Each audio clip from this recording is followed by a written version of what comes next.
If you haven't already, I'd encourage you to consider checking out my website, HVACRvideos.com. We have merchandise available on there, and it's a great way to support the channel. The most popular item is the Flex Fit hat. Says HVACR purposely. Black underbill. It's a Flex Fit hat, and it's a breathable material. It's hard to say, but I can see light through the top, but it's not a trucker hat. We also have a dad hat. This is for people with short foreheads. Won't fit me. Has a metal clasp on the back. Just a very relaxed fit. Again, black underbill. That's very important for me with the hats because there's nothing worse than wearing these things and getting them dirty and trying to wear them after work or something. And then last but not least, we have a flat bill hat. So the flat bill is actually a snapback, but it's still a flex fit. It still flexes. So cool hat right there. This one is not the breathable material. This is the normal hat, but again, black underbill. Again, all of those are available on my website, HVACRvideos.com. We also have sweatshirts available on there that we're closing out right now because we're trying to move out inventory. So we dropped the prices of the sweatshirts to $25. Within the United States, that includes shipping. In Canada, unfortunately, we do have to charge extra for shipping because it's just ridiculously expensive. So again, check out the website, HVACRvideos.com, and let's get back on with the video. This video is brought to you by Sportland. Quality, integrity, and tradition. Well, today we have a Manitowoc Ice machine that says full bin, but it's not full. So let's open it up, and we have an error message too. Let's open it up and see what we find. So again, it says bin full, and this is our magnet, or this is our curtain that has a magnet in it, and then there's a magnetic switch behind each side. And both of these are shut, but we've got a full bin message. So something's going on. Let's open this up. The dang thing just started making ice when I took the bottom screw out. Well, that sucks. I was hoping that I could get it to continue to, so I could, find the definite problem. I bet you we're gonna have an issue with the curtain switch though, is gonna be my guess. Like a curtain switch that's failing, but you can clearly see that both of these are closed. Right, this one is ever so slightly open, but that's not enough. Interesting. Look at this. I just noticed this. Manitowoc got smart and made that back panel stainless. Before it was like an epoxy coated steel and it would always rust out. So they finally took a hint and made it stainless. I installed these machines probably about 3-4 months ago or something, and I never noticed that when we installed them, but good on them for doing that. All right, so we're gonna have to watch through a full cycle and hope that it shuts off on a full bin again next time. At least we can only hope. While we're waiting, let's hit this guy. Power loss, starving TXV, curtain fault. I bet you that's gonna have something here. Water level fault, water system fault. Let's go back. And then let's go to menu, service, data, real-time data, time and temperature. Interesting. I expected that the sensors would have been all out of whack, but they're pretty consistent on their temps. Usually when you see TXV failure and stuff, we might have a failed sensor. We might have one bad sensor maybe, because T3 and T4 should be reading the same typically. All right, we just went into a harvest, okay? So we gotta watch these guys drop left and right. We wanna see each side drop. And then we're hoping that when one of them drops, one of the curtain sticks open, because I don't know which one it was. There's my curtain lights right there, those two green lights. Right bin and left bin. So I'm hoping that one of them, when it opens and closes, doesn't close right away. And then I know if the light doesn't turn on, then it means that one of these switches right here, these magnetic switches, are messed up. So let's hope. Sometimes these nuisance problems can be funny. So they've been dealing with this all weekend, where they say it like says making ice, but then, or that it says full bin, but it's never been full. Right side, left side's about to fall off. This one, okay, light open and closed. Let's do another one. So this side, there it goes. You see the vacuum being broken. And then the air pump is assisting to push the ice off, and then also gravity. Dang it, they both opened. Okay, so now what we need to do, I'm gonna open that one. We're gonna play with it to see if every once in a while it might get stuck. Nothing. Let's do the other one. Oh, dang it, this is gonna be a problem.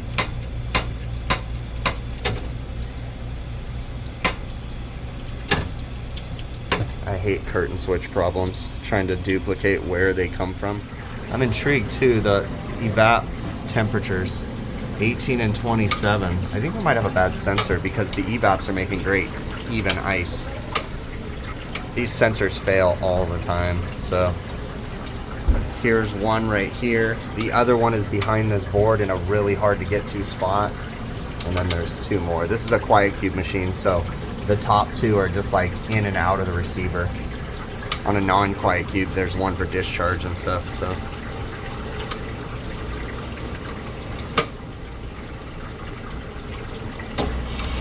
All right, here we go. Let's see if it does it again. So left side's going right now. It's funny, usually the right side goes first. Okay. Okay, left came right back on. Those bottom lights are the ones we're concerned with. Let's see if the right side does it. There it goes. I can see the vacuum being broken. Ice is about to fall off. The air pumps are assisting. And here we go. And it came back on. Damn it. I'll try it again, see if I can get it to stick.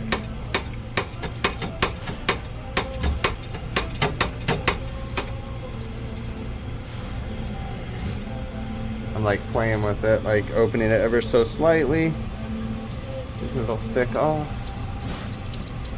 Maybe it's like not making its way back, but when we opened it, it was like literally right there. It was like right there. See, and I did play with this one too, so. Dang it though. Let's try the other one.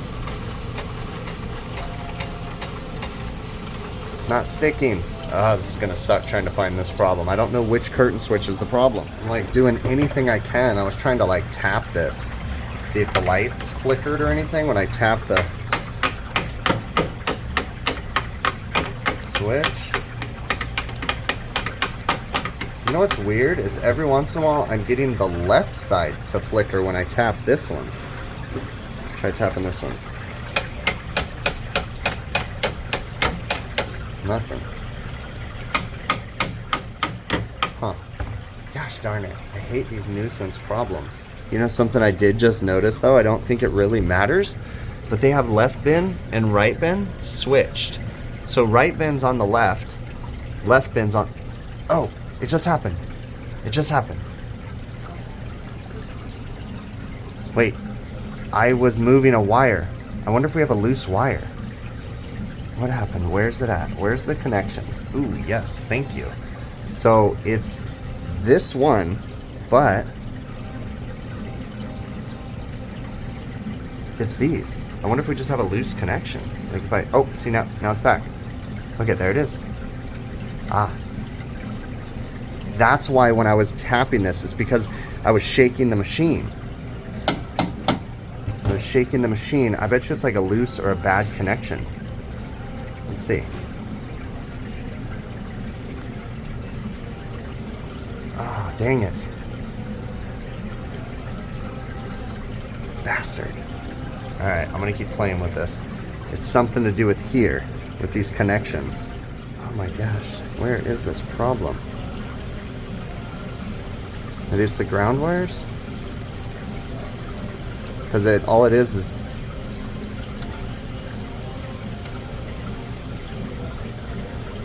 it's not up here. Not there. Not there. It was like when I touched these wires in here, it like turned off. Okay, I'm gonna keep playing with it. But anyways, when that happened, what I was saying was the right bin is the left. I'm moving the right, and the light for the left bin is opening. And then the one on the left is operating the right. So they actually have the wires plugged into the wrong things. But I really don't think that matters, because it really just looks at both of them. I mean, I could just switch it and it would solve the problem. I don't think it's gonna be a loose ground issue, because if it was a loose ground back there, back on the electrical connections, both sides would be turning on and off. It's just one side. I have jiggled everything and I cannot get it to duplicate it. I pulled the connections apart, reconnected them. They seem like they're tight. This is a troubling one. So I wanted to inspect these to make sure that they were actually crimping on the wire. So I cut the plugs all the way back and confirmed that they are crimping on the wire and there's tight connections. So I'm gonna just go ahead and put 2 new connectors on there. I went ahead and switched this around so that way, because my OCD was bothering me. So now the problem's gonna be with the left bin, which is gonna be truly the right side. And we'll see if we can get it to duplicate it. I don't know. It might have just been a loose connection. When I do wires like this, I always fold them over. So I strip them long, fold them over, so you get more crimp to more wire. I have watched this thing operate for probably 6-7 cycles since I cannot duplicate the problem. And I don't think it's a ground issue, because if the ground got removed, then both of them would be turning on and off, because they're grounding it out is all that they're doing, and both of them would be opening, and it was only one side. So I redid those connections, and I never really saw anything. I just wonder if it was like a crappy connection in here or something. It was really bizarre, but yeah, I'm just gonna have to tell them to keep an eye on it, because I really can't do too much more on this. So a couple things, don't know if you guys caught it. Number one, I said in the video that it wasn't gonna be a big deal that the 2 curtains were switched. It actually was a big deal, because if you really think about it, the way the ice machine works, when the left side curtain opens and closes, it stops harvesting the left side, so it turns off the cool vapor valves. This machine is capable of running the left side cool vapor valve when the right side has already been shut off because it dropped the ice. So if the curtains are switched up or the magnetic sensors are switched up, then theoretically when you drop one batch of ice, it's dropping the wrong side and it turns off that cool vapor valve. You'd be surprised, because in the video you saw it still dropped before I corrected that problem. It baffles me sometimes how that works, but it just so happens to be that both sides are making it relatively close, so it actually drops the ice. But I still don't think, I don't know if the curtains being swapped was the problem. I really think it was a loose connection somewhere, because actually this video, I'm looking at where is it at? I'm trying to look at the footage. I'm looking at the footage. This is from May of 2023. So this is actually a really old video that's been sitting in my hard drive. Don't think I ever had any more problems with this after I switched the 2 curtains and fixed those electrical connectors. I really don't. In fact, I don't know when the last time I cleaned this machine was either, so it's probably pretty dirty at this point. But this is just kind of the step-by-step process. Sometimes you walk up to these. And remember, ice machines, those can be tricky. Intermittent problems are the worst on them. So sometimes you just got to kind of hurry up and wait and watch them make ice. That's why I say so much, before you get in there and start pushing and moving and doing things with an ice machine, just watch 2 cycles. Just watch it operate. Just observe. And you start to recognize things. That'll help you to get through some of these service calls. It doesn't really matter what kind of piece of equipment you're working on. Just watch it operate and just kind of listen and look and, just kind of do a couple different tests, and it'll kind of help you get through this. Now, at the end of this call, I wasn't 100% sure that the problem had been solved, but I couldn't waste any more time just waiting for it to do it again. I was already there for a couple hours. The video, 10 minutes, it seems short, but I was there for a while trying to get this problem to happen again and just couldn't duplicate it again after I switched the 2 curtains and corrected or replaced the electrical connectors. So who knows? Again, like I said, no more problems with it, so it is what it is. I really appreciate you guys making it to the end of the video. If you haven't already, please consider checking out my website, hvacrvideos.com. Like I said in the beginning of the video, we have hats, beanies, sweatshirts, stickers, everything available. Again, hvacrvideos.com. Great way to support the channel. But the easiest way to support this channel is literally watch these videos from beginning to end. That really is the easiest way. You can also support the channel via PayPal, Patreon, YouTube channel memberships. There's links in the show notes of this video for all those different things. And last but not least, if you go to TrueTechTools.com. TrueTechTools.com is an online website that sells HVACR tools. Great company, great people that work there, and I actually have an affiliate link set up with them. So if you use my offer code BIGPICTURE, one word, at checkout, on majority of the items on their website, you get an 8% discount, and I get a small commission from that when you do it. So it's a great way to help support the channel. So again, I really appreciate you making it to the end. Thank you so very much, and we will catch you on the next one.